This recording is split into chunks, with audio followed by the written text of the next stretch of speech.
Hello and welcome to Looking Glass Letterbox. I am Erica and this is the Virgo general reading for September of 2019.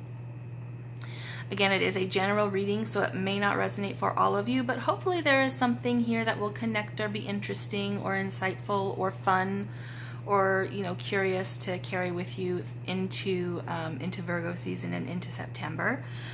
We're moving out of Leo season and into Virgo season. Leo season was sort of a time of the crumbling down of systems that we no longer have access to, or routines that we're no longer involved in, or any of that residual stuff left over from courses of action and involvement that are no longer apply, sort of crumbled away and being cleared away, and everyone looking around, many of us looking around for, okay, well, I have all this energy and all this space that just opened up. What am I going to do with it?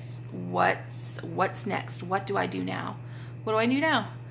Okay, so August has been about looking around and considering where potential lies, what we're actually interested in carrying forward, new inspirations, the inception of new ideas and possibilities and potential has been August. Virgo season is very exciting because it's about taking all of those ideas and sparkly little bits of delightful invention and deciding which ones to carry forward, and making plans and drawing up blueprints and making lists and prioritizing actions in order to take those first steps in making what is imaginary, what is possible, and bringing it into actuality to make it a reality. Okay, because Virgo's earth energy, it's about what you do to make things happen in your real life. Homework, money, family, health. The stuff that you're actually involved with and actually have around you in the material aspects of existence. So, super exciting. I mean, in America, it's, the back to school season. So, freshly sharpened pencils and brand new notebooks full of glowing white paper, all just waiting for new information and new ideas. And it's so exciting. It's so exciting, Virgo season. September's so great. Okay. So, moving out of Leo season, moving out of influence and moving out of influence at the end of Leo season, going into Virgo season is the Hanged Man. So that's just what I was talking about. Taking the moment to, in a state of repose and, calm observation, look around to get a clear picture of, okay, what is now? What is happening right now? What is around right now? What's interesting right now? How are things actually in this moment? And considering where potential lies, where inspiration lies, what ideas are sparked to life as you are considering things from an objective point of view and from a different angle than you had previously, so that you can move forward in a more decisive and aligned direction to your purpose and to what you would care to do. This is the card of suspension and pause and repose, but it's also a card of invention because you're looking at things from a different perspective and seeing them through a different filter, through a different prism, through a different angle. So you can conceptualize in a way that you had previously been unable to, just because of false recognition of what something has the potential to be. Just because you've only seen it from a singular angle, when you flip upside down and see it from that different angle, you're like, oh my goodness, that could be so many different things. I didn't think that could be anything but what it was, but apparently it can be, because amazing. Okay, so that was the position that y'all were standing in many of you, not all of you, many of you were in August. So that's what's passing out of influence. Coming into influence as Virgo season descends is the Fool. Okay, so you've recognized something and resonated with it and considered it and decided to take proactive steps to embark upon that avenue of interaction or intention. Time rolls on, circumstance changes, and everybody sort of has to go along with it. And you can do that proactively, and make decision to be like, okay, well, I can't do that anymore. I'm going to do this now. Okay, I've considered what's available, or what I'd like to create, or what's available for me to interact with at this point, and I pick this one. And we're going to go this way. Or you create your own. You're like, okay, well, I didn't want to do that stuff anyway. I don't see anything here that I would like to participate in. So I want to create the possibility that this is what's going to happen next for me, and taking that proactive decision to go down that road. There is a lot of hope and a lot of some naivety, yes, and innocence, because of experience you have yet to have, and knowledge that you have yet to discover, and potential that you have yet to interact with. But that's not a bad thing. It's a very exciting thing. It's a very hopeful and healthy avenue of intention. And there's also fear. There's also some trepidation, because there's that point. You're at that point where you have to take that leap in order to engage with this course of action. And that's exciting, but also, a little bit fearful as well, but it's the good kind. It's the kind that sort of amplifies the importance and the energy of what it is that you're embarking upon. So excellent, Virgo. I love that. And then as we move out of Virgo season and into Libra season at the end of the month, we have the Ace of Pentacles. So the opportunity, actually this came up in the actively position in your August reading. The Ace of Pentacles was in this position in August, what was coming into influence. And you've taken the time to recognize that and have proactively decided to carry forward in the direction of whatever opportunity it is that resonated or connected with you. So many of you out there are absolutely engaged and taking proactive, positive steps to carry forward with an opportunity that you've come into union and into connection with. Delightful. Love that. All right. This is a situation that some of you may be dealing with in September. And that is the Seven of Pentacles. Okay. So Seven of Pentacles, again, it is about the material aspects of life. Pentacles are earth, home, work, money, family, health. So the stuff that you actually manifest in your real life. The Seven is about, you've already put in effort. You've already taken steps in order to develop something, to grow something. And now it's at the point where you just need to allow it the time and space to grow and come to fruition. And that can be very frustrating, especially for a sign that prefers to be actively involved in the cause and effect process. The standing and just waiting for something to get to the point that it's done can be very frustrating for many Virgos, especially. I know many Virgos who are frustrated by just having to wait until something that they've decided they would like to happen. They do what they need to do in order to make it happen, and then they have to wait on something else in order for it to come to fruition. That can be maddening for a lot of Virgos out there.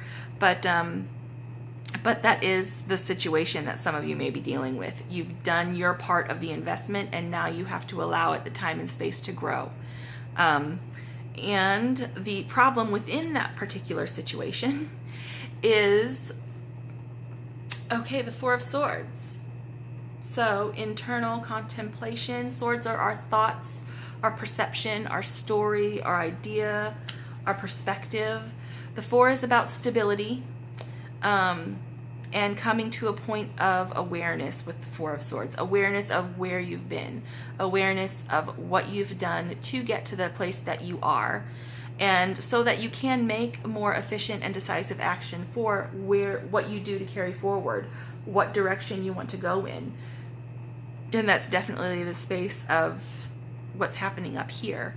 all right, and whether something didn't work out or you were disappointed by a previous investment with the Seven of Pentacles, you wanted something to be more than it ended up being and you were disappointed, or whether you thought something were going to happen sooner than it's going to take. So something's going to take a lot longer to come to fruition than you had originally anticipated, or something has come to fruition but it did not develop to the extent that you would have liked it to, and you were disappointed by that. So moving on from disappointment or moving through impatience is where you're at with this Four of Swords. But you have to take the time to consider, okay, how did I get to where I am? What am I grateful for? What am I not recognizing? What am I not acknowledging? What may I be in denial about as far as how I got to the point that I am? What have I accepted about my involvement or my reaction or my intention in coming to this point throughout my life and my decisions and throughout circumstances that I've been presented with? So coming to a point of repose and reconciliation and acceptance and self-awareness to bring you to a point of stability and how to most effectively carry forward into the future. So that can be problematic, especially if you're the type of individual who just is consistently thinking forward and only forward. What's next? What's next? What's next? What's next?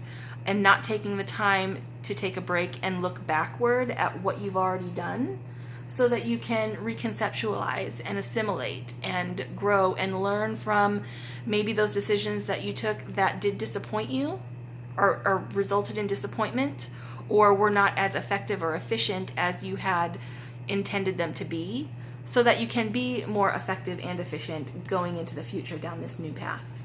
Okay? So taking the time to come to an understanding of how you got you to where you are right now. Okay? And then an action to take to resolve any frustration or problem that arises within this situation is the Hierophant.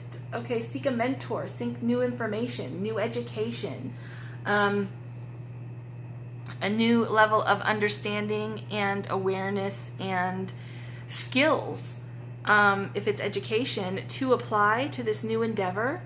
After you review where you've been, how you got to where you are, what you've engaged in that has disappointed you, what you've engaged in that has come to fruition as you would liked it to, and you were pleased with.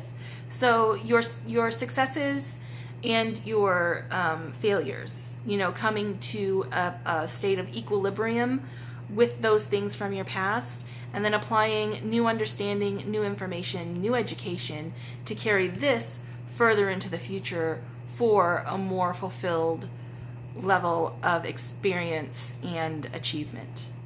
Okay, does that make sense? Okay.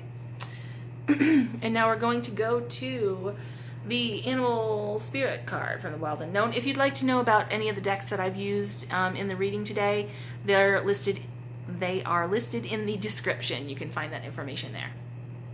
And you've gotten the Black Egg. Beautiful. So the Black Egg is about speaking from your authentic voice. Okay? No lies, no deceptions, no half-truth, no illusions. The Black Egg is about what is resonant and true and authentic about yourself and about your about what you want, about what you want to experience, about what you want to develop, about who you are right now, about who you would like to be, about the life that you would like to live, about the life that you're living right now, and coming from that speaking and communicating from that space of authenticity and truth. And it's also, when this shows up, you're drawn to activities like writing, reading, teaching, maybe public speaking. So that kind of relates back to this Hierophant, finding a mentor, seeking new information, seeking new interaction of education and awareness from somebody, from knowledge that someone else has to provide to you. And then also sharing that your knowledge, what you know to be true with the black egg, sharing that with them. So it's an exchange. It's not just a state of being a teacher and student. It's about collaboration. It's about connection, and it's about a higher, grander level of development. Because you're not, this may be a new endeavor, but you may not be a novice. This suggests that you're not. You've made plans and you've tried things in the past. You've engaged and invested and been proactive in your own life already. You've done those things. You've now considered things from a new perspective, and there's a new avenue that you'd like to travel down, and a new potential for growth and fulfillment. And you've assessed what it is you already know, what it is you've already experienced to this point, and now it's at the point to seek out what someone else knows, what someone else has experienced. And the black egg is about taking those things and stirring them up in a pot and communicating what you know and receiving back information about what someone else knows as well, and allowing that to imbue your new endeavor with a greater sense of potential. Okay? Okay. And then we have, because at the bottom of the deck for the animal spirit, you have the dragon. So the dragon is about our inner fire and the sort of reason and purpose that we are here in the first place. That's what's informing the black egg. So it's about seeing one's most true self and balancing your ego. And that's what the Four of Wands is for.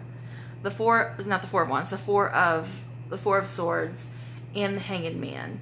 It's about balancing your ego and checking yourself and looking at yourself from an objective point of view to get a clearer, more resonant, more truthful understanding of who you are right now and how you came to be that. And then seeking out potential and information and the potential for who you would like to be in the future. Okay? And at the bottom of this top line, you have the Three of Swords. So that is recovery from old wounds, recovery from heartbreak. It's the final point of the recovery. Once you commit and are willing to release those final three swords and allow those wounds to heal so that they no longer pin you to the past, it's at the point of three, the point of creation. At that point, you can then begin to move forward again without being pinned or anchored to those limitations that were the result of experience that you had in the past. So moving from the three into the four, reconciling those things to move forward more efficiently. And at the bottom of the line here, you have the Nine of Cups. So that is something that you've made the wish for. Nine of Cups is the Make-A-Wish card. It's about a point of being in a state of comfort and generosity to be able to share, to be generous with what you have available to share with other people. But at this point, he's sitting in that room by himself.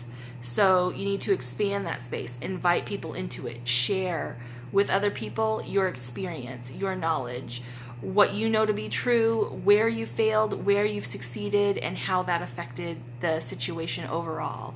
And when you're working in a mentor or seeking further education or someone else's experience with the Hierophant, that is going to benefit not just you, and inspire not just you, but inspire people around you. That type of interaction, it's engaging, it's contagious. You know, other people want to be involved with it when they see somebody make that kind of connection and open up the potential for that kind of exchange of idea and growth and information and knowledge and education. It's beautiful. And then with the Nine of Cups, it's the Make-A-Wish card, but being prepared to recognize the granting of that wish. You know, when you make that wish or you let your desire be known, being attentive and being aware that it may not appear like you would like in the form that you expect it to. So releasing expectation about how that wish or how that desire is going to be fulfilled, how this potential is going to develop. There's a certain part of that that's out of your hands. It may not show up and develop as you are picturing it at the moment. That's also a 7 of Pentacles sort of thing. This may not be developing as you expected it to, but that doesn't mean it hasn't developed. That doesn't mean that that wish hasn't been fulfilled, that that desire hasn't been answered. It's just you are willing to accept that it didn't take the form you expected it to, is going to have a big influence over the level of fulfillment that you have within that interaction, within that experience. Okay? Now we have your Enchanted Map Oracle, and that is the Magic Stream. Card 18. Okay. So Magic Stream is everything is connected through the universal flow of consciousness. So every experience you have seems to have its own life story with a beginning, a middle, and eventually an end. So a lot of times we view those things when we look back on our own lives, that those things are disconnected from the other things that happen in our lives, and they're disconnected from the things that happen in the lives of the people that are around us. It's an ego sort of thing. What makes us separate from the other? But in a certain respect, everything is connected. Everything is in flow. It's all part of a greater continuity and a greater evolution. It's not separate. It's a part of the entire picture. So with the Magic Stream, the experiences filter through the whole world, one leading into another, informing and influencing more. So inspiration and invention and revelations, they don't just come to you, they come on a broader perspective to more than one person. There's a collective awareness that is shared and is a storehouse of potential.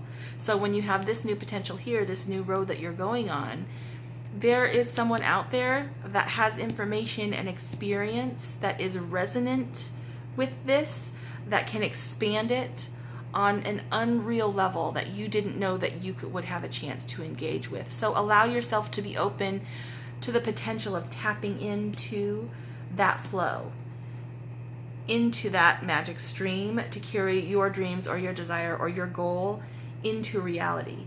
Because then your success isn't just going to benefit you. It's not going to be a singular experience. It's going to benefit people around you and people that you don't even know. It has the potential to inspire, millions, depending on what it is that you're doing. Or even if it just has the potential to inspire just one other person, that is amazing. That is resplendent and remarkable. So be aware that all of the things that you've been through, all of the things that you've done, they are resonant and connected and part of a greater collective experience that you can tap into as well as other people. And when you tap into it and seek out other people that are in that flow, it's going to benefit not just you, but a lot of other people, but it'll benefit you beyond your wildest dreams. All right, and this is the universe has your back. Oneness is my true nature. All right, so that's what we were just talking about being part of the whole, about your experiences and your history and your decisions and all of those things from your past. It's part of a greater collective of the things in everyone's past and everyone's influence and everyone's experience. So recognizing that you are not as separate as it feels like we sometimes are. Sometimes we feel so removed and so alone and so singular that it's hard to remember that we are not. We are not singular. We're all living our own lives, yes, but all of those lives are connected to the lives of the people that are around us. You know, it's very broad scope, oneness. So once you tap into that sort of perspective, you don't feel so alone. And what you feel that you are without, you realize, like, no, I'm not without that. I have access to that. And if I don't know how to access that, if I don't know how to embark upon that, then there is someone out there that does. There is someone out there that can help me to understand and educate me, or give me the information that I need in order to tap into that flow. All right, and this is notes from the universe on love and connection. Most people are just trying to survive. Okay, and just remember, most people are so beguiled by your charm, awed by your confidence, and inspired by your choices, they simply forget to say thank you, please, and I love you like crazy as often as they feel the urge. Let's not be one of those people. Thank you, please, I love you like crazy, the universe.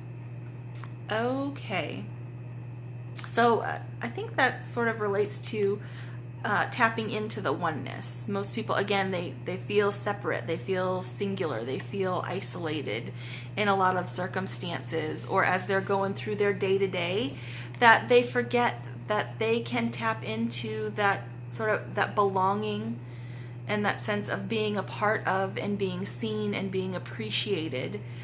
They forget that, you know, one of the most effective ways to be able to access that is to exemplify that. So if you don't feel like people tell you they love you enough, or you don't feel like people appreciate you and say thank you and please and things like that, and recognize you as another human being on that level often enough, you start showing it to them. You extend that courtesy and that engagement and that involvement to them. And then that's also going to let them know that you are open to receiving that.